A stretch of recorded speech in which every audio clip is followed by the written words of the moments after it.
भी हम लाइव चर्चा 9 बजे लेकर उपस्थित हो गए हैं और आज का विषय श्वेतास्त्रो उपनिषद पर बढ़ता हुआ विषय है। तो आगे की व्यवस्था में हमें क्या सीखना है, क्या समझना है। तो श्वेतास्त्रो उपनिषद में आगे की जो चर्चा है, पिछले व्याख्यान में हमने ध्यान योग में कैसे बैठना चाहिए, ध्यान योग के लिए यथा योग्य जो भी व्यवस्थाएं हमें करनी चाहिए, जो भी वातावरण हमें बनाना चाहिए, चाहे वो शरीर के लिए हो, भोजन संबंधी हो, शयन संबंधी हो, सोने आदि के संबंधी हो, और ये सब सारी चीजें जो है, इन सब चीजों पर हमने चर्चा की है। अब आगे ध्यान योग का परिणाम क्या निकलता है।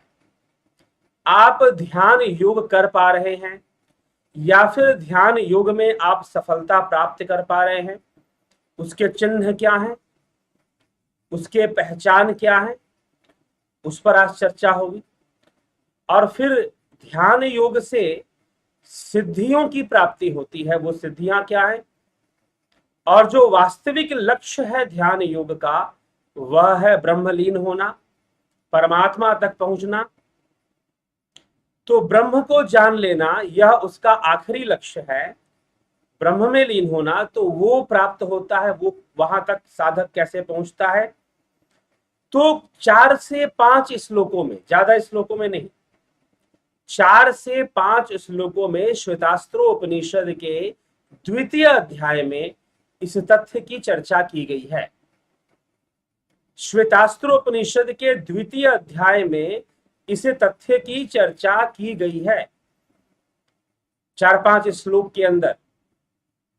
ठीक है, तो हमें उन 4-5 श्लोकों पर ही आज हम चिंतन करेंगे और इस विषय को समझने का प्रयास करेंगे। ब्रह्म अभिव्यक्ति क्या है और फिर ध्यान योग की सिद्धि क्या है, उससे क्या फल प्राप्त होता है, उन सभी विषयों को आज हम चर्चा कर लेते हैं। चलिए चलते हैं। श्वेतास्त्रो उपनिषद के द्वितीय अध्याय के 10वें श्लोक तक हम चर्चा कर चुके हैं। 11वें श्लोक से हम चर्चा शुरू करेंगे। तो 11वां श्लोक क्या कहता है। निहार धुमार का अनिल नाम खद्योत विद्योत स्फटिक शशिनाम एतानि रूपाणि पुरस्सराणि ब्रह्मण्य अभिव्यक्ति कराणी योगे। निहार धुमार का निलन नाम ब्रह्मणी योगे। ब्रह्मणी योगे का मतलब क्या होता है, अंत में जो कहा गया ब्रह्मण्य अभिव्यक्ति कराणी योगे। तो अभिव्यक्ति कराणी को अगर हम छोड़ दे तो ब्रह्मणी योगे अर्थात ब्रह्म की प्राप्ति के लिए जो योग किया जाता है, उस योग के विषय में यहां पर चर्चा की जा रही है कि वह योग जब होगा, जब योग सही रास्ते पर होगा तो अनुभूतियां होंगी। कैसी अनुभूतियां होंगी। निहार धुमार का अनिल नाम कि निहार मतलब कोहरे के समान, धुमा मतलब धुएं के समान, अर्क अर्क मतलब सूर्य के समान, कोहरे के समान, धुएं के समान और सूर्य के समान। अर्क का अर्थ होता है सूर्य। ओम अर्काय नमः सूर्य नमस्कार में भी बोला जाता है। सूर्य नमस्कार के 12 स्टेप्स में 12 नाम हैं, सूर्य देव के 12 नाम लिए जाते हैं, उसमें एक होता है ओम अर्काय नमः। तो अर्क का अर्थ है सूर्य। तो निहार धुमार का अनिल अनल नाम, अनिल मतलब वायु, वायु के समान, और अनल अनल माने अग्नि के सदृश। खद्योत विद्योत स्फटिक शशि नाम। खद्युत का अर्थ होता है जुगनू। खद्युत का माने जुगनू। जुगनू आप जानते हैं, अलग अलग क्षेत्रों में उसे अलग अलग नाम से, एक कीड़ा जंगल के इलाके में आपको मिलेगा जिसमें से लाइट निकलेगी। जब वो पंख फैलाएगा तो उसमें से लाइट निकलेगी। ठीक है, तो अलग अलग भाषा में उसे अलग, संस्कृत में उसको खद्युत बोलते हैं, खद्युत। नहीं तो वैसे बोलचाल की भाषा में, हिंदी भाषी क्षेत्र में उसे जुगनू कह देते हैं लोग, लेकिन फिर भी गांव देहात में उसे जुगनू नहीं कहते। अलग अलग भाषाएं हैं, जैसे कि आपके जो उत्तर भारत में हिंदी भाषी क्षेत्र हैं उसमें भी गांव की भाषाएं अलग होती हैं, जैसे कि भोजपुरी होती है, कहीं पर ब्रज की भाषा चलती है, कहीं अवधी चलती है। ठीक है, तो अलग अलग जगहों पर मैथिली भी चलती है, कहीं बिहार में मिथिला क्षेत्र में। तो ऐसे अलग अलग क्षेत्रों में अलग अलग भाषाओं में उसे अलग अलग नाम भी दिया जाता है। बंगाली में, आसामीज में, तमिल में, उड़िया, कन्नड़, मराठी अलग अलग उसको बोलते हैं। लेकिन खद्युत उसे संस्कृत में बोलते, कीड़ा जो लाइट देता है, तो टिमटिमाता रहता है, वो तारों की तरह टिमटिमाता है, जंगल के अंदर तारों की तरह टिमटिमाता है, जुगनू, उसे जुगनू कह देते हैं। तो खद्युत, विद्युत, विद्युत माने बिजली, जब बरसात के दिनों में बिजली कड़कती है तो चारों तरफ प्रकाश हो जाता है। जब बिजली कड़कती है तो चारों तरफ प्रकाश हो जाता है, तो बिजली के समान, बिजली के कड़कने जैसा प्रकाश। फिर खद्युत, विद्युत स्फटिक मणि के समान, स्फटिक मणि के समान। और फिर शशि, शशि माने चंद्रमा की तरह, तो कोहरे की तरह, धुएं की तरह, रंग बिरंगा धुआं जैसा दिखाई दे, कोहरा जैसा दिखाई दे, सूर्य की तेज रोशनी की तरह, अग्नि में जैसे कि तेज ज्वाला भड़क रही हो, जब हवा चलती है तो आग की ज्वाला भड़कती है, तो भड़क रही हो ऐसी तेज अग्नि। फिर जुगनू की तरह, टिमटिमाते तारों की तरह, बिजली की तरह, स्फटिक मणि के समान, चंद्रमा के समान।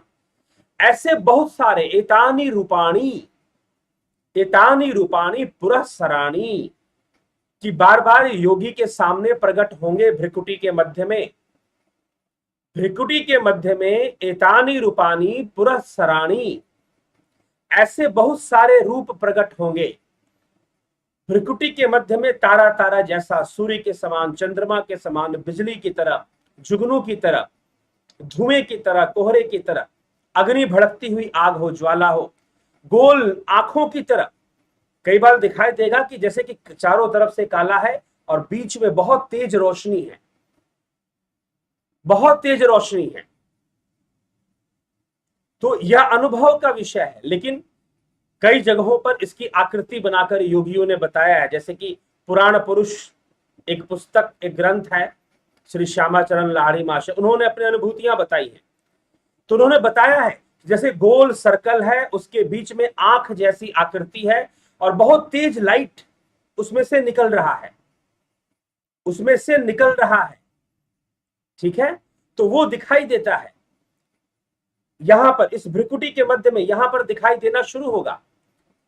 बाल सूर्य के समान यहां तेज दिखाई देगा, बाल सूर्य के समान, जैसे छोटा सा तेज, बहुत तेज प्रकाश वाला कोई सूरज यहां प्रकट हो गया हो, ऐसा भ्रिकुटी के मध्य में दिखाई देगा। धुएं के समान, कोहरे के समान, चंद्रमा के समान, जुगनू की तरह, टिमटिमाते तारों की तरह, रंग बिरंगे कई रोशनियां, कई रोशनियां यहां पर जैसे आएंगी जाएंगी, और बहुत तरह की ऐसे प्रकाश का दर्शन सहजता से शुरू हो जाएगा। बहुत इसके लिए मेहनत करने की जरूरत नहीं है। और इस प्रकार की अनुभूति होने लगे तो आप समझिए कि आप ध्यान योग में थोड़ा दूर सही जा रहे हैं। ऐसा नहीं कि भटकेंगे नहीं, अभी भी भटकने के बहुत सारे रास्ते हैं, लेकिन आप थोड़ा सही जा रहे हैं ध्यान योग में। समझिए कि ध्यान योग का विकास हो रहा है अगर ऐसी अनुभूतियां आप प्राप्त कर रहे हैं तो। ठीक है, तो ऐसी अनुभूतियों को प्राप्त करना, ऐसी अनुभूति होना घट के भीतर, ये जो है यह ध्यान योग का संकेत है कि आप ध्यान योग में विकास कर रहे हैं। इसके बाद नाद का सुनाई देना, अगर नाद भी सुनाई देना शुरू हो जाए, बिना बजावे निस्दिन बाजे, घंटा शंख नगाड़ी रे, बहरा सुन सुन मस्त होता है, तन की सुधी बिसारी रे। ब्रह्मानंद जी लिखते हैं, पुष्कर के एक संत हुए स्वामी ब्रह्मानंद। तो बिना बजावे निस्दिन बाजे, घंटा शंख नगाड़ी रे, बहरा सुन सुन मस्त होता है, तन की सुधी बिसारी।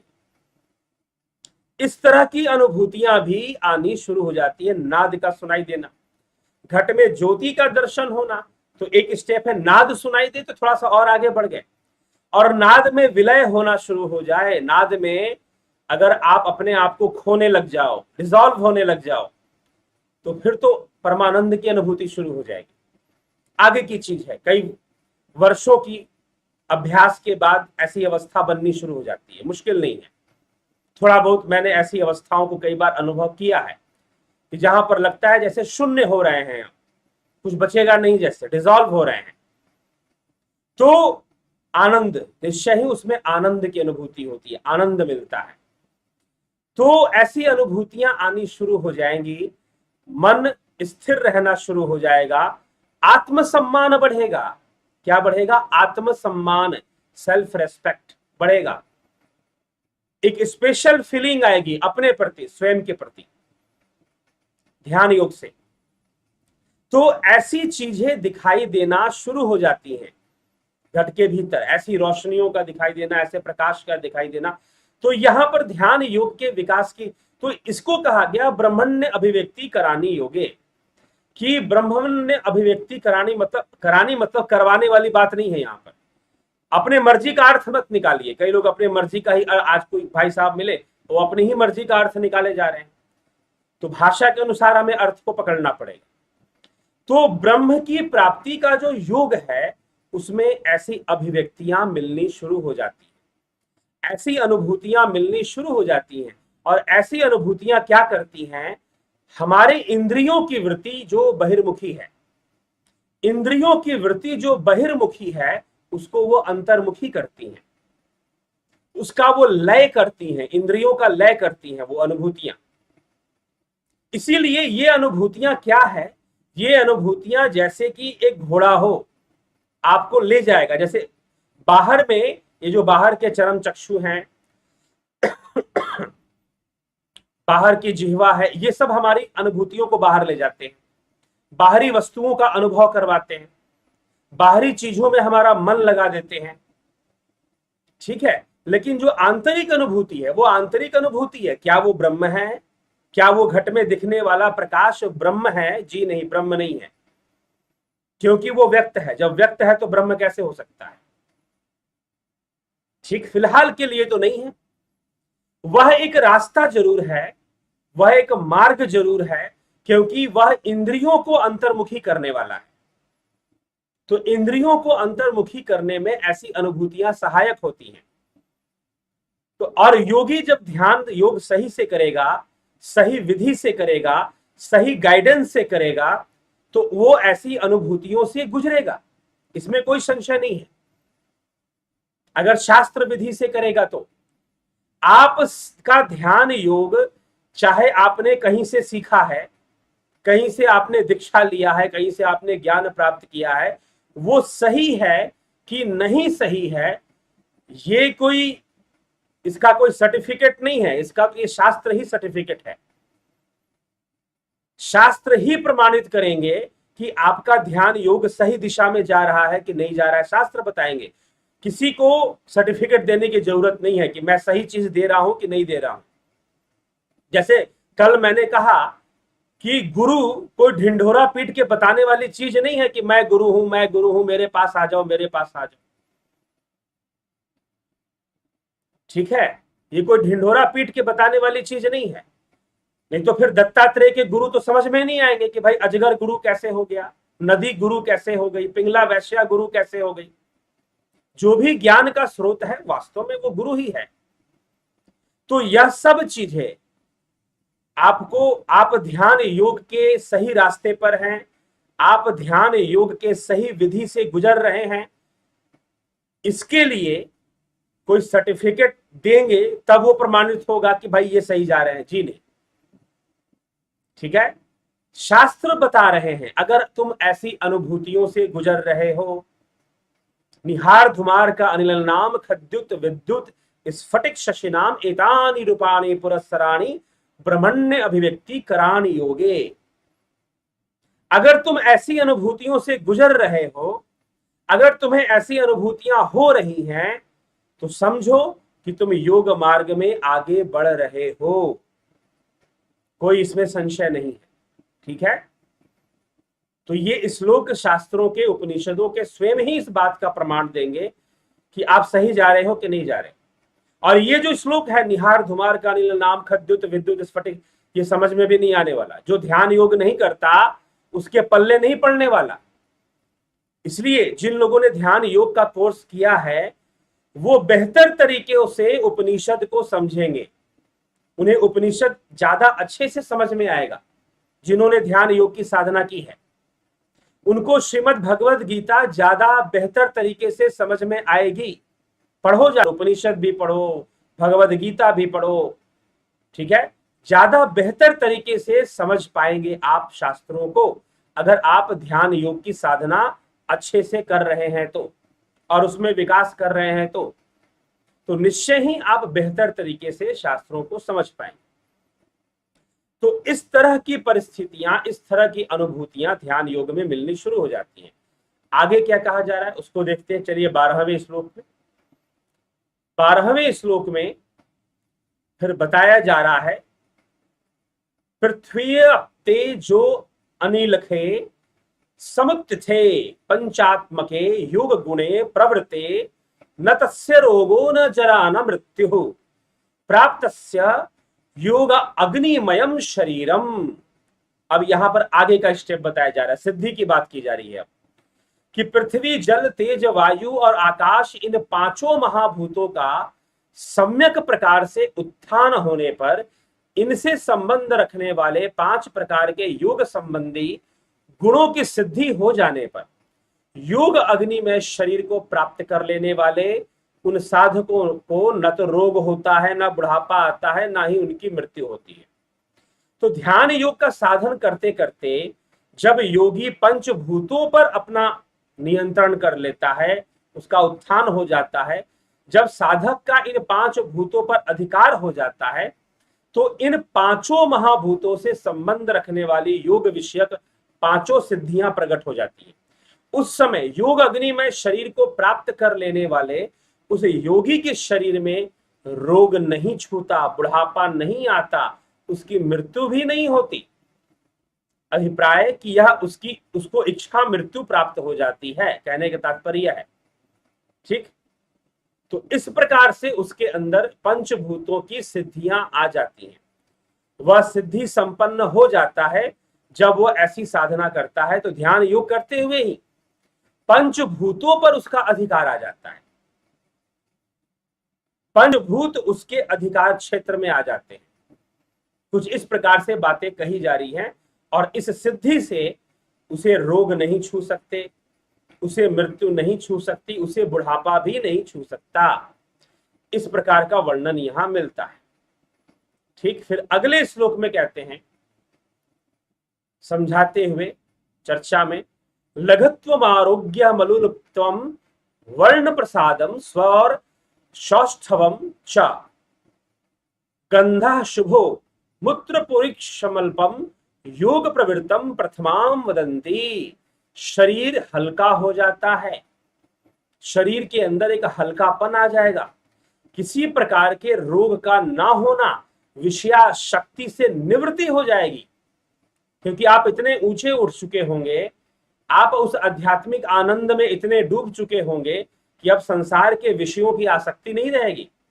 विषय आसक्ति की निवृत्ति, शारीरिक वर्ण की उज्ज्वलता, शरीर के वर्ण की उज्ज्वलता आ जाएगी, स्वर की मधुरता, वाणी में ओज आना शुरू हो जाएगा, शुभ गंध, शरीर में अच्छी गंध निकलेगी, और मलमूत्र कम हो जाएगा। प्रथमाम योग प्रवृत्ति में, योग की पहली सिद्धि इसी को कहते हैं, योग की पहली सिद्धि इसी को कहते हैं कि आप आरोग्य को प्राप्त हो जाएंगे, विषय आसक्ति कम हो जाएगी, मल मूत्र भी कम हो जाएंगे, शरीर में एक तेज आ जाएगा, आपके शरीर में चेहरे पर एक कांति आ जाएगी, एक तेज आ जाएगा, और इस तरह की चीजें होनी शुरू हो जाएंगी। यहां पर इस तरह से बातें लिखी हुई हैं। यह योगी होने का प्रथम लक्षण आपके व्यक्तित्व में दिखना शुरू हो जाएगा। आप पहले से अधिक प्रसन्न चित्त रहेंगे, और आपके संपर्क में आने वाले भी प्रसन्न चित्त हो जाएंगे। आप पहले से अधिक प्रसन्न चित्त रहेंगे, और आपके संपर्क में आने वाले भी प्रसन्न चित्त ही हो जाएंगे। इस प्रकार से यहां पर बताया गया है, सुगंध से भर जाएंगे आप। फिर आगे लिखते हैं, यह सब योग के परिणाम सिद्धि के रूप में प्राप्त होते हैं। यथैव बिंबम मृदयोपलिप्तम तेजोमयम भ्राजते तत सुधांतम तद्वा आत्मतत्वम प्रसमिक्ष्य देहि एकः कृतार्थो भवते वीत शोकः। जिस प्रकार मिट्टी से लिप्त होकर मलिन हुआ जो प्रकाश युक्त रत्न है, वही भाली भली भांति धुल जाने पर चमकने लगता है, उसी प्रकार शरीरधारी जो जीवात्मा है, आत्मतत्वम, अगर वह आत्म तत्व को भली भांति प्रत्यक्ष कर लेता है, अगर वह आत्म तत्व को जान लेता है, तो अकेला कैवल्य अवस्था को प्राप्त हो सकता है। सब प्रकार के दुखों से रहित कृत्य कृत्य हो जाता है। कृत्य कृत्य हो जाना मतलब अब उसका कोई कर्म शेष नहीं बचेगा।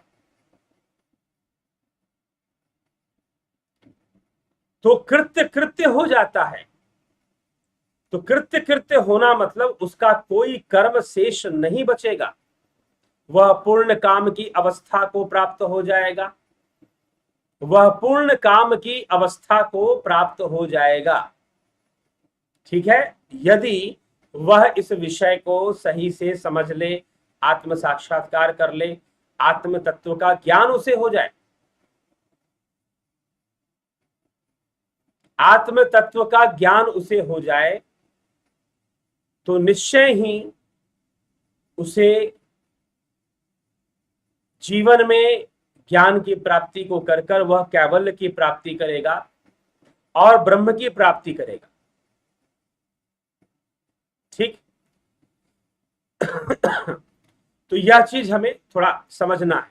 तो इस विषय में, इस श्लोक में विशेष करके यही बात बताई जा रही है कि जिस प्रकार मिट्टी से लिप्त होने पर, अगर कोई रत्न, सोना है, हीरा है, अगर उसके ऊपर मिट्टी लग जाए, अगर वह मिट्टी से ढक दिया जाए, तो उसकी चमक, उसका महत्व तो कभी हमें दिखाई नहीं देगा। लेकिन जब मिट्टी साफ हो जाएगी और वो अपने स्वरूप में आ जाएगा, तो फिर वो चमकेगा, फिर वो बहुत महंगा बिकेगा।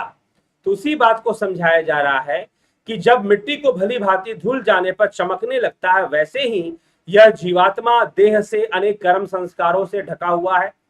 आत्म तत्व को भली भांति प्रत्यक्ष करके यह कैवल्य अवस्था को प्राप्त करेगा, सब प्रकार के दुखों से रहित हो जाएगा और कृत्य कृत्य हो जाएगा। कृत्य कृत्य मतलब पूर्ण काम हो जाएगा, उसकी सारी कामनाएं पूर्ण हो जाएंगी, उसके सारे कर्म पूर्ण हो जाएंगे। कृत्य कृत्य होना मतलब उसके सारे कर्तव्य, उसके सारे कर्म पूर्ण हो जाएंगे। ठीक है, ये फल उसको प्राप्त होगा। आत्म तत्व के ज्ञान करने का, ध्यान योग करते हुए वह आत्म तत्व का ज्ञान प्राप्त कर लेगा, अपने वास्तविक स्वरूप को उपलब्ध हो जाएगा। जिसे महर्षि पतंजलि ने कहा था, तद्रष्टु स्वरूपे अवस्थानाम, कि स्वरूप की अवस्था को प्राप्त करना। योग का उद्देश्य है स्वरूप की अवस्था को प्राप्त कर लेना, यह योग का उद्देश्य है।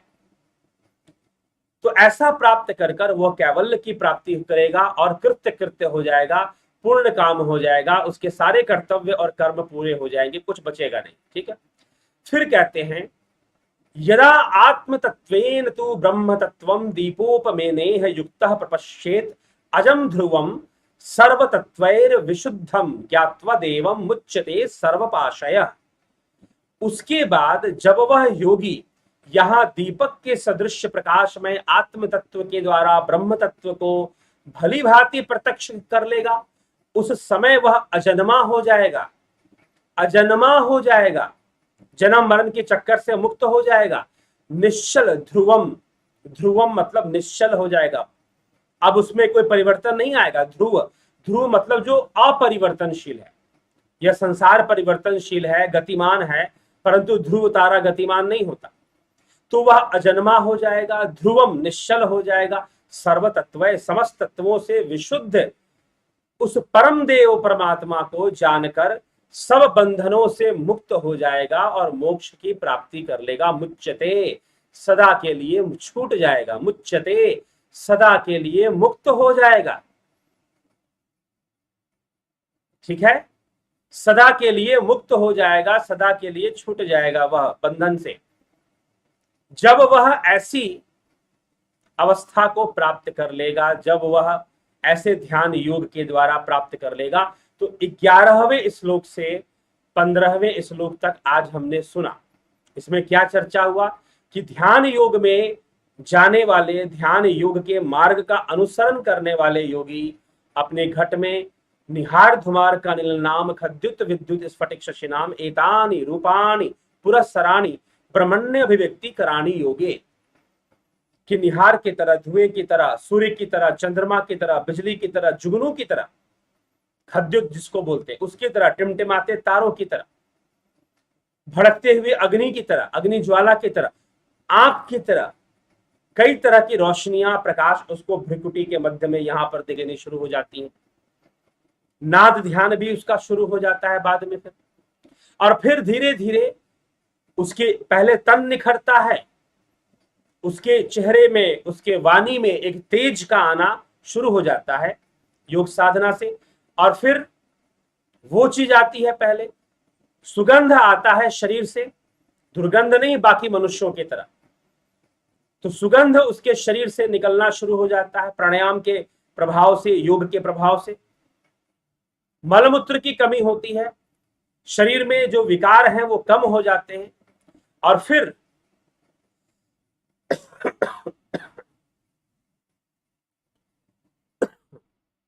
उसे योगी के अंदर पंचभूतों पर अधिकार आ जाता है। धीरे धीरे वो इतना सामर्थ्यवान बन जाता है कि पंचभूतों पर उसका अधिकार आ जाता है, और पंचभूतों पर अधिकार आने से वह कृत्य कृत्य हो जाता है, वो कर्मों से ऊपर उठ जाता है, विषय आसक्ति से निवृत्त हो जाता है, सांसारिक विषय अब उसके लिए नहीं रह जाते हैं, वह उनमें आसक्ति नहीं रखता है, वह उनमें मोह बंधन नहीं रखता है, और इस प्रकार से वह कैवल्य की प्राप्ति कर कर बंधन मुक्त होकर अपने जीवन का कल्याण करता है।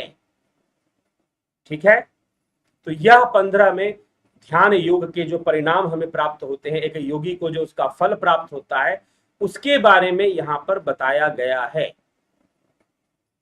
ठीक है जिज्ञासु, तो यह मुख्य विषय जो आज की चर्चा का विषय था, तो यह विषय 5 श्लोकों में 11 नंबर से 15वें नंबर तक हमने श्लोक को देखा, और उसमें इस विषय को समझने का प्रयास किया कि क्या परिणाम होता है ध्यान योग करने का। अब चलिए आपके कमेंट्स को भी देते हैं।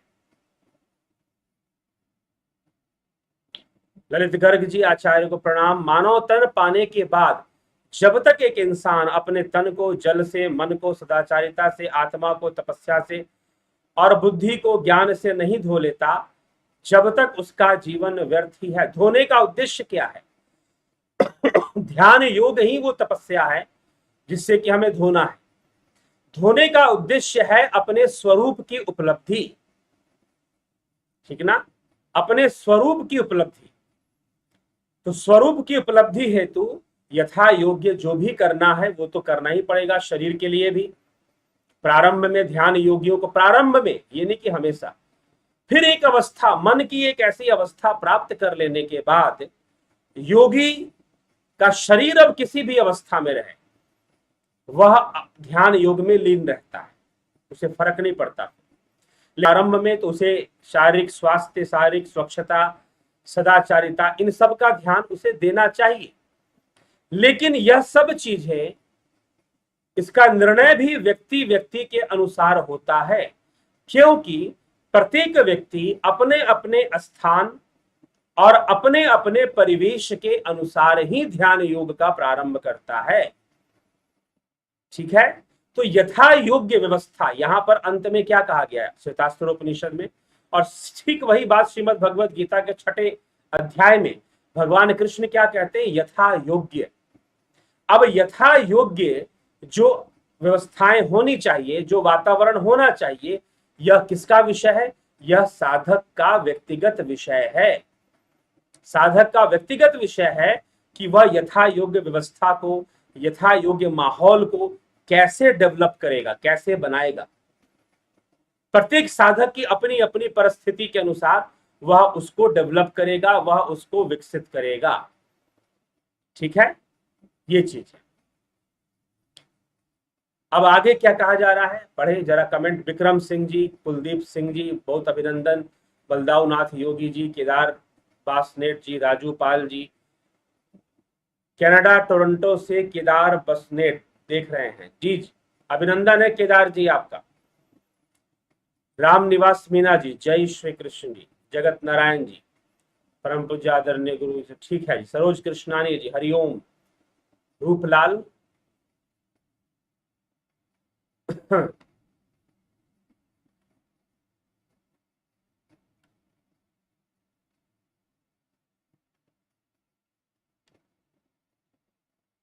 तो पूरे समझदारी का यह विषय है कि हम कैसे इसको समझते हैं। सरोज विश्व कृष्णानी जी, रूपलाल विश्वकर्मा जी, चितरंजन बरुआ जी, योगेंद्र पंडित, विश्व यात्री, रूप सिंह खिचर, रचना जी, थियोसॉफिस्ट चैरिटी, माधुरी कोल्हे, भीम सिंह मीना, ज्योति दत्ता, स्मिता सावंत, वीना जी, अंजू श्रीवास्तव जी, रोमेश चोपड़ा जी, अजीत कौरव जी, संकल्प मिश्रा जी, भिखू खुचाड़िया जी, राजेश शर्मा जी, एस के मिनहास जी, अभिनंदन है। स्मिता सावंत, गणेश पवार, विश्वनाथ सिंह, ज्योति दत्ता। साक्षी भाव से मन को देखने से जब मन निर्विचार हो जाता है उसके बाद क्या परिस्थिति होती है, वही तो बताया गया है आज के विषय में। जगत नारायण, हम जब ज्ञान ले रहे थे, गुरुजी आपके अंगुली के स्पर्श से मेरी भ्रिकुटी के मध्य में दिव्य प्रकाश प्रकट हो गया था। ऐसा लग रहा था कि जैसे कि मेरी आंखों में चकाचौंध बिजली दौड़ गई। जगत नारायण जी, क्योंकि जगत नारायण जी जो है ये कोरोना काल से पहले ही एक बार इन्होंने आकर जो है ऐसे ज्ञान की विधि से ये जुड़े, साधना ध्यान योग की विधि को इन्होंने सीखा था, इसीलिए वो ऐसा लिख रहे हैं। ठीक है, कोरोना तब नहीं था, ये सब चक्कर नहीं था, कोरोना लॉकडाउन ऑनलाइन प्रोग्राम नहीं होता था, तब की बात है ये। तो ये आते थे साधना करने के लिए और कई चीजें इन्होंने अनुभव में किया, तो वही अपना अनुभव लिख रहे हैं कि आपकी उंगली के स्पर्श से मेरी भ्रिकुटी के मध्य में दिव्य प्रकाश प्रकट हो गया था। ऐसा लग रहा था कि जैसे मेरी आंखों में चकाचौंध बिजली दौड़ गई हो। ठीक है, स्मिता सावंत जी, बहुत बहुत धन्यवाद गुरु जी, विश्लेषण किया है। ऐसी ही अनुभूति आ रही है, लेकिन कैसे व्यक्त करें समझ में नहीं आता। व्यक्त कैसे करेंगे, एग्जैक्टली कैसे व्यक्त करें, कर ही नहीं सकते हैं। कर भी करेंगे भी तो वो सेम का सेम तो नहीं होगा। वाणी से बोलेंगे तो कहीं ना कहीं वो जो जानता होगा वही समझ पाएगा, जो नहीं जानता होगा उसको समझ में भी नहीं आएगा सही से। इसीलिए मैंने कहा ये जो श्वेतास्त्र उपनिषद का यह जो श्लोक है, निहार तुम्हार का नाम, ये ध्यान योगियों को ही समझ में आ सकता है जो ध्यान योग के मार्ग पर चल रहे हैं। हरिओम आचार्य जी, यदि बुद्धि अविद्या ग्रहण करती है तो फिर बहुत ज्ञानवान विवेकी व्यक्ति को बुद्धिमान क्यों कहा जाता है? कृपया मार्गदर्शन करें। अगर वो उसे तत्व ज्ञान हो रहा है, अगर वो इसे समझ में आ गया है कि बुद्धि अविद्या ग्रहण करती है, भले ही संसार के मामले में वह ज्ञान का विषय है, संसार के मामले में, संसार के संदर्भ में वो ज्ञान का विषय है, लेकिन तत्व ज्ञान के संदर्भ में, आत्मज्ञान के संदर्भ में, ब्रह्म ज्ञान के संदर्भ में वह अविद्या ही है। तो बुद्धि तीन गुणों की सृष्टि में जो ग्रहण करती है वो अविद्या, उसे अविद्या कहा गया है। ठीक, तो संसार के मामले में कोई बुद्धिमान हो सकता है, संसार के मामले में कोई बुद्धिमान हो सकता है, लेकिन ज्ञान के मामले में, आध्यात्मिक ज्ञान के मामले में, ब्रह्म ज्ञान के मामले में उसे अज्ञानी ही माना जाएगा। ठीक है, आत्मज्ञान के मामले में कहिए, यह चीज है। तो बुद्धिमान उसे कहा जाएगा, जो व्यक्ति बुद्धिमान, तो भगवान कृष्ण ने भी श्रीमद् भगवद गीता में जो समझते हैं, जो बुद्धि की क्रिया को समझते हैं, बुद्धि की अविद्या को समझते हैं, वो बुद्धिमान लोग ही हैं भाई। भगवान कृष्ण क्या कहते हैं? कर्मण्य कर्म यह पश्येद कर्मणि च कर्म यह स बुद्धिमान मनुष्येषु स युक्ता कृतश्न कर्म कृत, श्रीमद् भगवद गीता में। तो कर्मण्य कर्म यह पश्येद कर्मणि च कर्म यह, जो कर्म और अकर्म की गति को जानता है, जो इस रहस्य को जानता है, कर्तव्य क्या है, कर्म क्या है, अकर्म क्या है, कर्मण्य कर्म यह पश्येद कर्मणि च कर्म यह, जो कर्म और अकर्म को भली भांति से समझता है और फिर करने योग्य कर्म करता है, वह बुद्धिमान है। स बुद्धिमान मनुष्येषु, वह बुद्धिमान मनुष्य है। स युक्ता, वही योगी बन पाएगा। तो योगी बुद्धिमान ही होते हैं, जो योगी होते हैं वो बुद्धिमान ही होते हैं, ये पहले आप निश्चय कर लीजिए। तो वह योगी बन पाएगा क्योंकि उसने समझ लिया है, जान लिया है। तो जिसने जान लिया कि बुद्धि अविद्या ग्रहण करती है और हमें चित्तवृत्ति निरोध करना है, हमें स्वरूप की उपलब्धि करना है, वो जो इस मार्ग पर चल पड़ा वो बुद्धिमान ही है। ठीक। भागचंद खिची जी, अश्विन चौधरी जी, आचार्य जी, बुद्धिमान और ज्ञानवान में क्या अंतर है?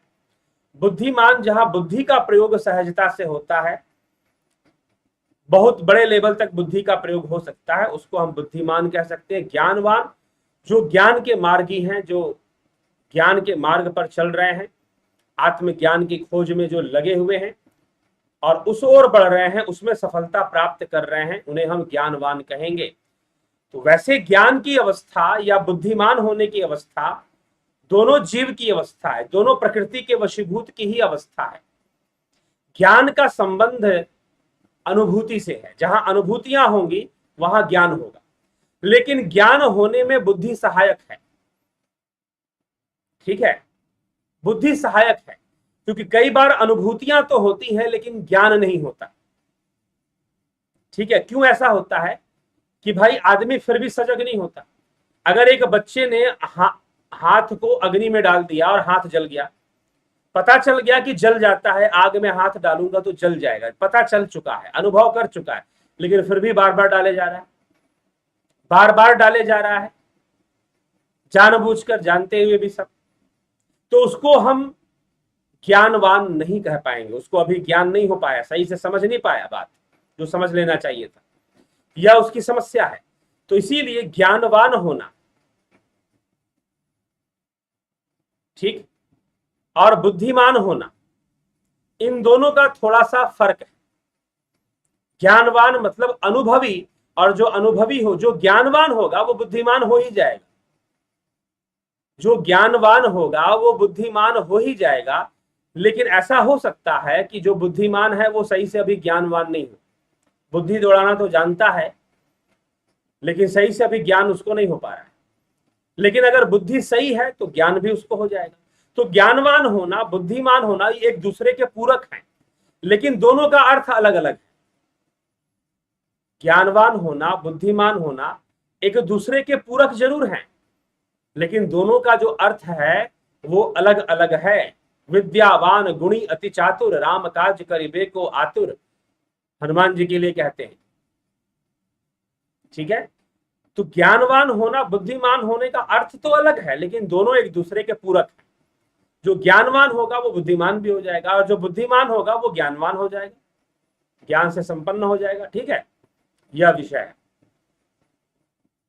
चलिए आगे देख लें थोड़ा सा और क्या कह रहे हैं।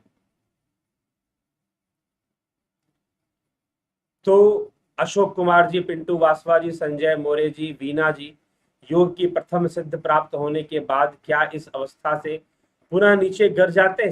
संभावना हो सकती है गिरने की, थोड़ी संभावना हो सकती है। ठीक है, लेकिन अगर व्यक्ति अभ्यास में लगा है तो वो भी नहीं होगा। जयंती भाई पटेल, गुरुदेव के शरण में प्रणाम। जयराम जी,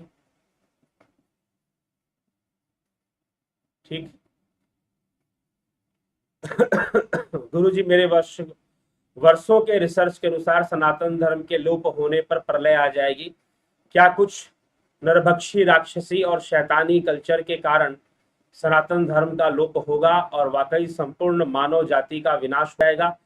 अब ये आपका रिसर्च का आधार क्या है, आप उसका आधार बताएं। आपके वर्षों का रिसर्च जो है उसमें क्या क्या रिसर्च किया है, रिसर्च पेपर किस आधार पर तैयार हुआ है, किस शास्त्र में ऐसा लिखा हुआ है कि सनातन धर्म का लोप हो जाएगा और सारे लोग मर जाएंगे, नरभक्षी राक्षस? तो आप उसके बारे में बताएंगे अपने रिसर्च के बारे में, तो इस पर कुछ कहा जा सकता है। नहीं तो सनातन है, सनातन शब्द का अर्थ है जो कभी लोप नहीं हो सकता, जो कभी खत्म नहीं हो सकता। ठीक है, सृष्टि के पहले अगर कुछ था तो सनातन था, प्रलय के बाद भी सनातन होगा, सनातन तो रहेगा ही। ठीक है, तभी उसका नाम सनातन है। तो ये चीज है, नरभक्षी, राक्षसी और शैतानी कल्चर के कारण सनातन धर्म का लोप होगा। तो लोप क्या होगा?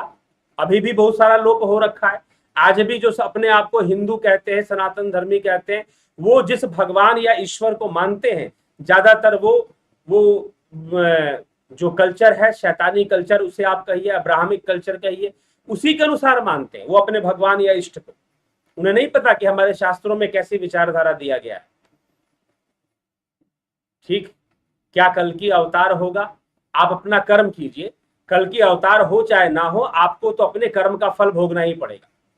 ये सनातन की पहली विचारधारा है कि कर्म का फल तो भोगना ही पड़ेगा। सुरेंद्र शुक्ला जी, कन्हई कुमार जी, अर्जुन पाटिल जी, ओम नमः शिवाय। आप महान गुरु जी, इस चैनल पर आपका शास्त्रों का ज्ञान देते हैं। जी हाँ, जितना संभव है उतना करने का प्रयास करते हैं, कोई बहुत ज्यादा नहीं करते। सागर के सामने बूंद के समान है सब कुछ, ठीक ना? सनातन रूपी सागर के सामने जो भी मैं बता रहा हूं वो एक बूंद है। सनातन धर्म के लोप हो जाने के बाद जीवात्माओं का क्या होगा? क्या यह जीवात्मा अनंत काल तक भटकते रहेंगे? जीवात्माओं का वही होगा जो होता आया है। सनातन के लोप हो जाने के बाद, लोप आप पता नहीं कैसे करवा देंगे, करवाते रहिए लोप। तो भटकने के बाद जीवात्माएं जो 84 लाख योनियों में भटकती रहती हैं, पुनरपि जननम पुनरपि मरणम, ये होता रहेगा। ठीक है, पुनरपि जननम पुनरपि मरणम होता रहेगा। तो जयराम जी 0280 क्या रिसर्च करते हैं, कौन से शास्त्र पढ़कर सनातन के बारे में विचार करते हैं, ये तो आप ही बता पाएंगे। आप जो विचार लिख रहे हैं, कम से कम उपनिषदों में तो ऐसा विचार नहीं मिलता, गीता में तो ऐसा विचार नहीं मिलता जो आप विचार सनातन के बारे में दे रहे हैं। ठीक है, चलिए। ऐसे जीव सदासत जीव, ऐसे जीव आत्माओं का क्या हुआ जो जाने अनजाने में ईश्वर को छोड़ किसी शैतान, राक्षस, नर, पिशाची, पता नहीं कौन सा शैतान, राक्षस, किस ईश्वर को उन्होंने छोड़ दिया। आत्मा की खोज ही सनातन की खोज है। ठीक, वही ईश्वर है, आत्मा ही ब्रह्म है। अश्विन चौधरी, आचार्य जी, अगर हम चेतना, आत्मा, चैतन्य है तो फिर हमें रोग होने पर या चोट लगने पर पीड़ा क्यों होती है, जबकि आत्मा को तो ना पीड़ा होती है ना रोग होता है? क्योंकि बुद्धि के निर्माण से अहंकार का निर्माण हो जाता है, अविद्या से अहंकार उत्पन्न हो जाता है, अहंकार उत्पन्न होने से जीवत्व बोध उत्पन्न होता है। ठीक है, और उस जीव को ही कष्ट पहुंचता है। सारा कष्ट किसे पहुंच रहा है? अहंकार को। दुखी कौन हो रहा है? अहंकार। रोग, अगर धन का नुकसान हुआ, उस नुकसान से आहत कौन हुआ? अहंकार हुआ। आत्मा आहत हुई? जी नहीं, आत्मा आहत नहीं हुई, अहंकार आहत हुआ। धन बहुत आ गया तो खुश कौन हो गया? अहंकार खुश हो गया। प्रशंसा सुनकर खुशी किसी मिलती है? अहंकार को मिलती है। अपमान सहकर दुख किसे मिलता है? अहंकार को मिलता है। तो ये सुखी और दुखी होने वाला अहंकार है, आत्मा नहीं है। सुखी और दुखी होने वाला कौन है? अहंकार है, अहम तत्व है वो। वही जीवत्व को ले आता है, वही हमें जीव बनाकर रखता है, नहीं तो हम ब्रह्म हो जाए। ठीक, तो जब तक अहंकार है तब तक चोट लगने की पीड़ा भी होती रहेगी, तब तक जो है सफलता की खुशी भी होती रहेगी, ये चीजें बनी रहेंगी। तो योग के द्वारा उस अहंकार का लय कर देना, कैवल्य की प्राप्ति कर लेना है, तब जाकर समस्याओं का समाधान सही सही हो पाएगा। रजत गुप्ता जी, गुरु जी प्रणाम। भक्ति कैसे सहायक हो सकती है साधना में? भक्ति सहायक है, ठीक ना? भक्ति स्वयं एक साधना है, एकाग्र होना। भक्ति शब्द का अर्थ क्या है? निरुक्त से अर्थ निकाल लो उसका। भक्ति का अर्थ क्या है? भज धातु से बनता है। भज मतलब एक प्रकार की जुड़ने की प्रक्रिया, और भजन, विभाजन, विभाजन उसका उल्टा कर दो, विभाजन हो गया। विभाजन मतलब अलग होने की प्रक्रिया। ठीक, ये चीज है। लोकेश मोहन झा, पढ़ते वक्त एग्जाम का सोचना क्या फल की चिंता करना है? ना है। कर्म योग अगर नहीं तो निष्काम कर्म क्या है? पढ़ते वक्त निष्काम कर्म ये है कि फल में आसक्ति ना होना, फल के लिए सोचना मना नहीं है, फल में आसक्ति ना होना। फल कई रूप में प्राप्त हो सकते हैं। आपने मेहनत किया है, जरूरी नहीं है कि वह रिजल्ट के रूप में ही प्राप्त हो, किसी दूसरे रूप में भी प्राप्त हो सकते हैं। फल जो है कई रूप में प्राप्त हो सकते हैं, ठीक है। अच्छे फल के बारे में सोचना कोई गलत नहीं है, हाँ, लेकिन फल पर हमारा अधिकार नहीं है। जो भगवान श्री कृष्ण ने कहा कर्मण्येवाधिकारस्ते मा फलेषु कदाचन, कि कर्म मात्र में तेरा अधिकार है, फल में कदाचित नहीं है। फल की इच्छा मत करो, ऐसा नहीं कहा गया। फल में तुम्हारा अधिकार नहीं है कि फल किस फॉर्म में सामने आएगा, ये आपको नहीं पता, ठीक है। हो सकता है कई फॉर्म में आ जाए सामने, हो सकता है रिजल्ट के रूप में ना सामने कर किसी और रूप में आए, बाद में आए। रजनीश बर्फानी जी, रवि रंजन कुमार मिश्रा जी, जो दिख रहा है वो मैं हूं, ये अनुभूति कैसे पता होगी? ध्यान में जो देख रहा हूं वो भी भगवान है, ध्यान में जो दिख रहा है वो भी आप ही हैं, वो कोई दूसरा थोड़ी ना है। अजीत कौरव जी, कालेंद्र सेठ जी, सुचित्रा वाटर केयर, एमपी जी, इंद्रजीत, ओम तत्सत जी, आपका बहुत बहुत अभिनंदन इंद्रजीत जी। अशोक कुमार, सबसे बड़ा पाप और सबसे बड़ा पुण्य कौन सा? सबसे बड़ा पाप अपनी आत्मा का हनन ही सबसे बड़ा पाप, ठीक है।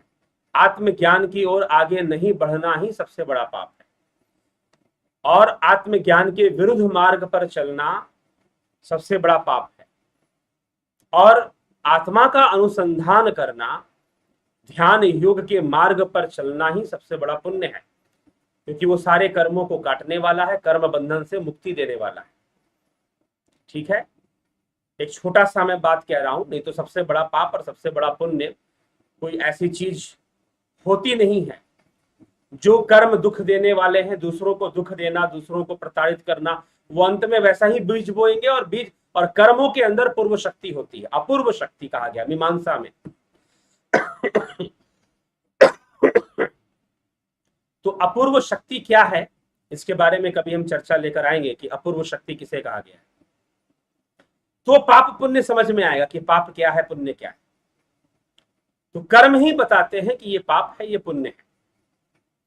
तो सबसे बड़ा पाप अगर आप कहना चाहते हैं, इस मनुष्य जीवन को प्राप्त करके आत्म अनुसंधान नहीं करना, आत्मज्ञान के रास्ते पर नहीं आना, स्वयं को जानने का प्रयास नहीं करना, स्वरूप की उपलब्धि नहीं करना, इस मार्ग पर नहीं आना ही पाप है अपने आप, क्योंकि यह मुक्ति का मार्ग, ठीक है। और विषया आसक्ति को बढ़ाना और विषया आसक्ति को और अधिक वृद्धि करना, उसमें और परेशान होते रहना, दुखी होते रहना, वो दुख का मार्ग है, ठीक है। प्रवृत्ति मार्ग है और निवृत्ति मार्ग, एक चित्तवृत्ति, भोग दोनों में हो सकता है, ये ध्यान रखिएगा, भोग दोनों में हो सकता है। भोजन तो योगी भी करता है ना अपने शरीर को चलाने के लिए, भोजन तो योगी भी करता है, लेकिन वह जो भोजन कर रहा है उसका उद्देश्य योग है, भोग उसका उद्देश्य नहीं है। लेकिन जो भोगी प्रवृत्ति का व्यक्ति है वो भोजन करता है भोग के लिए, उस स्वाद के लिए, वो अपने खूब खाकर मोटा हो जाने के लिए, वह इंद्रिय भोग के लिए, उसका उद्देश्य अलग है। भोग योगी के जीवन में भी हो सकते हैं, लेकिन वह भोग भी उनके लिए सहायक बन जाते हैं, योग मार्ग में सहायक बन जाया करते हैं, ठीक है। तो इसीलिए बड़ा भेद है इन सब चीजों को पकड़ना। इसीलिए आप ध्यान योग के मार्ग पर हैं, आप आत्मज्ञान के मार्ग पर हैं, यह आपकी निजी जिम्मेदारी है, यह आपकी निजी जिम्मेदारी है, इसका कोई सर्टिफिकेट नहीं दिया जा सकता। हाँ ठीक है, बाहरी व्यवहार को देखकर प्रशंसा जरूर किया जा सकता है किसी व्यक्ति का, भाई ये तो साधना के मार्ग पर चलने वाले हैं, योग के मार्ग पर चलने वाले हैं, सचेत व्यक्ति हैं, अवेयरनेस है इनके अंदर, ये बातें कही जा सकती हैं किसी व्यक्ति को देखकर। लेकिन सत्य ये है कि यह निजी जिम्मेदारी का विषय है कि आप ध्यान योग के मार्ग पर कितना आगे बढ़ रहे हैं। बाहर से कोई दिखावटीपन, बाहर से कोई दिखावा काम नहीं करेगा, हो सकता है कि दिखावा ही बाधा बन जाएगा। आप संत दिखना चाहते हैं, तो वह संत दिखने की जो प्रवृत्ति है वही बाधा बन जाएगी आपके लिए बाद में चलकर। लोगों से मान सम्मान लेने की जो प्रवृत्ति है वही बाधा बन जाएगी। तो प्रशंसा सुनने की प्रवृत्ति भी बाधा बन जाती है। तो इसीलिए यह एक अपनी व्यक्तिगत जिम्मेदारी है, ध्यान योग करना। आप कर रहे हैं, नहीं कर रहे हैं, हो सकता है कि गृहस्थ में रहने वाला व्यक्ति ज्यादा कर रहा हो और जो साधु सन्यासी बनकर बैठा हो बेचारा कर ही ना पा रहा हो, क्योंकि उसने अपना संगठन बना लिया, संस्थान बना लिया, मठ बना लिया, आश्रम बना लिया, बेचारा साधना क्या करेगा वो। ऐसा भी हो जाता है कई बार। तो इसीलिए कौन किस परिस्थिति में है, कौन किस स्थिति में है, यह बाहर से देखकर कुछ नहीं बताया जा सकता। और जिसके पास होगा वो छुपेगा भी नहीं, सामने आ जाएगा। जिसने अपने तपस्या से, अपने ध्यान योग से, अपने विवेक से कुछ जाना है, समझा है, कुछ प्राप्त किया है, वो छुपने वाला थोड़ी ना, वो भी सामने आ जाए। ठीक है। लेकिन बाहरी प्रदर्शन से, जैसे शुचिता की बात आती है, स्वच्छता की बात आती है, तो स्वच्छता और शुचिता भी कोई बाहरी विषय नहीं है, सदाचार भी कोई बाहरी विषय नहीं है। तो जबरदस्ती का सिर्फ मेकअप काम नहीं करेगा, ये ध्यान रखिएगा। आप ध्यान योग के प्रति ईमानदार हैं, नहीं है, ये आपका निजी विषय है बस। हाँ ठीक है, बाहर से देखकर कोई भी व्यक्ति किसी की प्रशंसा कर सकता है, किसी को योगी मान सकता है, लेकिन है तो यह निजी विषय, मेरे लिए भी, आपके लिए भी, सबके लिए यह निजी विषय है, ध्यान योग के मार्ग पर आगे बढ़ना। ठीक है। तो जरूर इसको अपनाकर, प्रेरित होकर बढ़ें और व्यर्थ के आडंबरों से अपनी रक्षा करें, दिखावेपन से अपनी रक्षा करें और सहज भाव से आगे बढ़िए। जो संभव हो सकता है उसे करिए। ठीक है। तो मित्रों, इसी के साथ आज के विचारों को यहाँ विराम देंगे, विश्राम देंगे। कल फिर श्वेतास्त्र उपनिषद नहीं तो किसी अन्य विषय पर भी चर्चा आ सकती है। ठीक है। तो ये चर्चा हम को आगे बढ़ाएंगे। और आजकल साथ में शॉर्ट्स वीडियोस भी, कुछ लोग कह रहे थे कि छोटा मोटा मैसेज 1 मिनट का, 2 मिनट का अगर मिलता रहे हमें तो वो भी बड़ा अच्छा लगता है। तो वीडियो लंबी ना देख पाए तो वो भी कभी देख पाए, तो ऐसी व्यवस्था भी करने की कोशिश में लगे हुए हैं कि छोटे छोटे मैसेजेस भी आपको मिलते रहेंगे। ठीक है। यूट्यूब के माध्यम से कोई बहुत ज्यादा समय उसमें खर्च नहीं होने वाला है, तो मैंने सोचा कि इस पर तो विचार किया जा सकता है, छोटे छोटे शॉर्ट्स मैसेजेस में, शॉर्ट्स वीडियोस जिसको कहते हैं। तो चलिए अभी विराम देते हैं, कल फिर चर्चा लेकर उपस्थित हो जाएंगे आपके सामने 9 बजे। जुड़े रहें, बने रहें, चर्चा करते रहें। आप भी अपने कमेंट के माध्यम से चर्चा करते रहते हैं, अच्छी बात है, करते रहिए और चर्चा को आगे बढ़ाते रहिए और विषय स्पष्ट हो। कई विषय जानने और सीखने का अवसर मुझे भी प्राप्त होता है आपकी टिप्पणियों से, और आप भी उसको प्राप्त करें। तो बहुत बहुत आभार आप सभी का जुड़े रहने के लिए, बने रहने के लिए। विचारों को यहाँ विश्राम देंगे आज के कार्यक्रम को। कल फिर इस श्रृंखला को आगे बढ़ाते हुए 9 बजे लाइव चर्चा में मिलेंगे आप सभी से। बहुत बहुत आभार।